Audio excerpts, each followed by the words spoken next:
दोस्तों, आखिर संसद में गौरव गोगोई क्यों भिड़ गए अमित शाह से? गृहमंत्री अमित शाह पहलगाम आतंकी हमले पर पहली बार ऑफिशियल संसद में बयान दे रहे हैं, लेकिन उनका ये बयान से ज्यादा पूर्व की सरकारों पर कटाक्ष हुआ। लेकिन इस बीच कुछ ऐसा हुआ जिसके बाद गौरव गोगोई, कांग्रेस पार्टी के लोकसभा में उपनेता और सांसद, और अमित शाह के बीच भिड़ंत हो गई। दोस्तों, कल से जब से गौरव गोगोई ने संसद में भाषण दिया है, तब से ज्यादातर जो बीजेपी के नेता हैं, सांसद हैं, जो कल से बोल रहे हैं, वो बार बार गौरव गोगोई का ही जिक्र कर रहे हैं। मैं अमित शाह को सुन रही थी दोस्तों, अब तक के उनके भाषण में करीब 2-3 बार वो गौरव गोगोई को जिक्र कर चुके हैं, उनको बार बार नाम ले लेकर जवाब दे चुके हैं। ये बताता है कि गौरव गोगोई ने कहीं तो ऐसी जगह प्रहार किया है जहां सबसे ज्यादा इस सरकार को डर होता है, इस सरकार को दर्द होता है। दोस्तों, दरअसल अमित शाह अपनी सरकार की तारीफ करते करते पूर्व की सरकार की आलोचना करते हुए नेहरू को कोट करने लगे, ये कहते हुए कि नेहरू तो वो हैं जिन्होंने रेडियो में असम को बाय बाय बोल दिया था। जैसे ही ये बात अमित शाह ने बोली, गौरव गोगोई खड़े हो गए, क्योंकि वो कांग्रेस पार्टी के असम के अध्यक्ष हैं। वो खड़े हुए और उन्होंने अमित शाह को जबरदस्त तरीके से निशाने पर लिया। सुनिए कैसे गौरव गोगोई और अमित शाह के बीच में जबरदस्त भिड़ंत हुई और बीच में आ गए ओम बिरला। अरे कल गोगोई जी बड़ा बड़ा उछल कर बोल रहे थे। अरे गोगोई जी, आपको मालूम है उन्होंने चीन के बारे में, आसाम के बारे में क्या कहा था? आसाम को आकाशवाणी पर बाय बाय कह दिया। रिकॉर्डिंग है।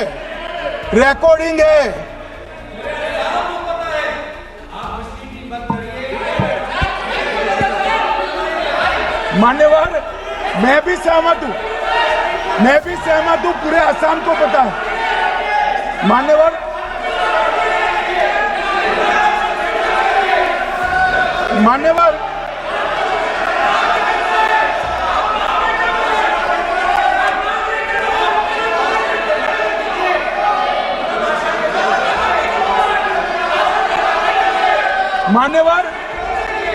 मुझे मालूम है, पूरे असम को पता है, इसीलिए तो वो विरोध पक्ष में बैठे हैं वहां पर असम में।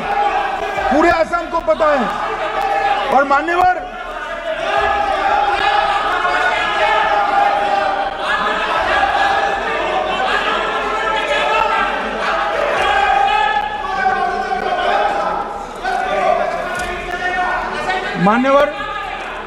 यही नहीं दोस्तों, इसके बाद तो अमित शाह सीधे ठोक दिया वाली भाषा पर उतर आए और एक सांसद से तू तड़ाक करने लगे, जिसके बाद संसद में जबरदस्त हंगामा भी हुआ।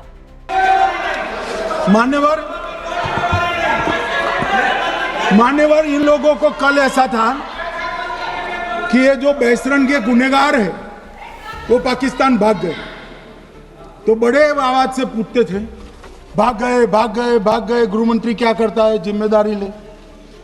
हमारी तो सेना ने ठोक दिया, सीआरपीएफ ने ठोक दिया। मान्यवर, अब मेरा तो जवाब बनना ना देता है, ना वो मांगना बनता है, मगर मैं उनको कुछ पूछना चाहता हूं।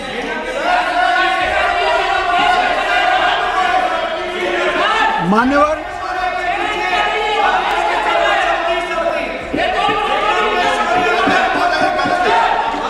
प्लीज, मारेगी तो सेना है ना, सेना अब ऐसे भी मारेगी ना, तो वो भी ये कह रहे हैं सेना और सीआईएसएफ ने मारा।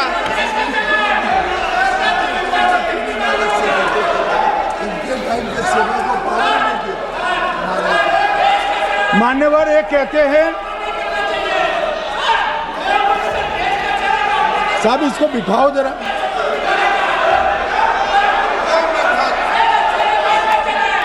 दोस्तों, ये मुझे लगता है बहुत बड़ी प्रॉब्लम है। माइक ऑन नहीं होता विपक्ष के सांसदों का। एक्चुअली में विपक्ष के सांसद कहना क्या चाहते हैं समझ नहीं आता। अब देखिए, गौरव गोगोई लगातार ये बोलते रहे कि आप सबूत दीजिए इसका। हालांकि अमित शाह ने कहा कि हाँ, रिकॉर्डिंग है, सबूत है, लेकिन दोस्तों ये बात बोलकर तमाम सत्ताधारी दल के सांसद, आप कल से देखिए, लगातार पहलगाम पर कम बहस हो रही है, नेहरू, इंदिरा गांधी, राजीव गांधी पर ज्यादा हो रही है। अभी भी यही हुआ ये दोस्तों कि अभी आप सोचिए, अमित शाह पहलगाम पर जानकारी दे रहे थे और जानकारी देते वो राजीव गांधी, सोनिया गांधी, राहुल गांधी तक चले गए और सबसे उसके बाद जवाब मांगने लगे। मतलब अमित शाह शायद भूल गए कि उनकी 11 साल से इस देश में सरकार है।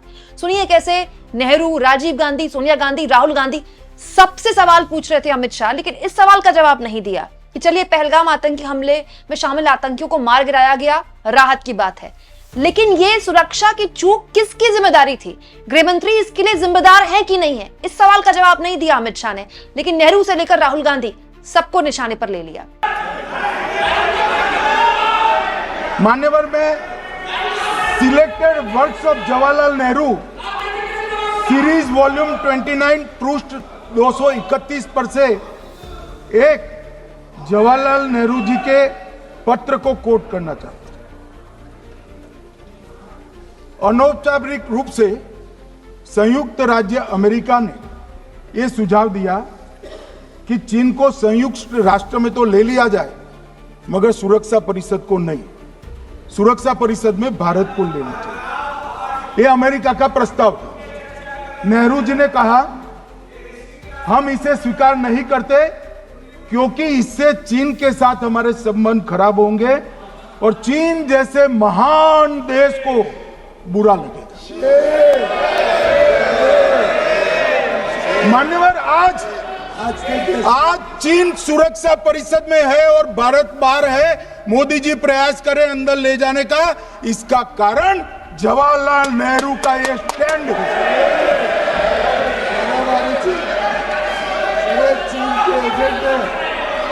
और मान्यवर, ये तो पीढ़ी दर पीढ़ी चलता आ रहा है। राजीव गांधी फाउंडेशन ने चीन के साथ एमओयू कर दिया। अब कहते नहीं है कि एमओयू में क्या था, ये तो बताओ भाई, क्या एमओयू किया था राजीव गांधी फाउंडेशन ने? और जब डोकलाम में हमारे सेना के जवान चीन की सेना के सामने आंख में आंख डालकर बैठे थे, वो चीन के राजदूत के साथ राहुल गांधी मीटिंग कर।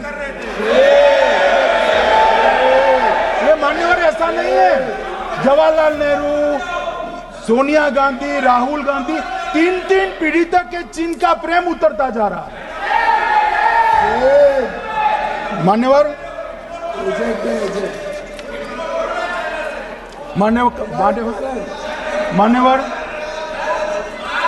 मैं अभी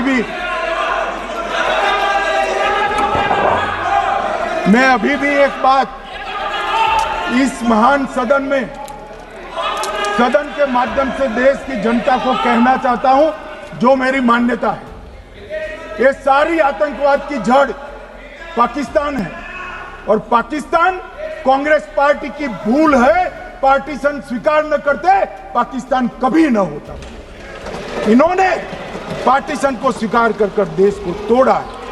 मान्यवर, कल विदेश मंत्री जी बता रहे थे शर्म अल शेख सम्मेलन का बलूचिस्तान ब्लंडर, जिसने पाकिस्तान को हमारे साथ चर्चा करने के लिए इक्वल फुटिंग पर ला दिया।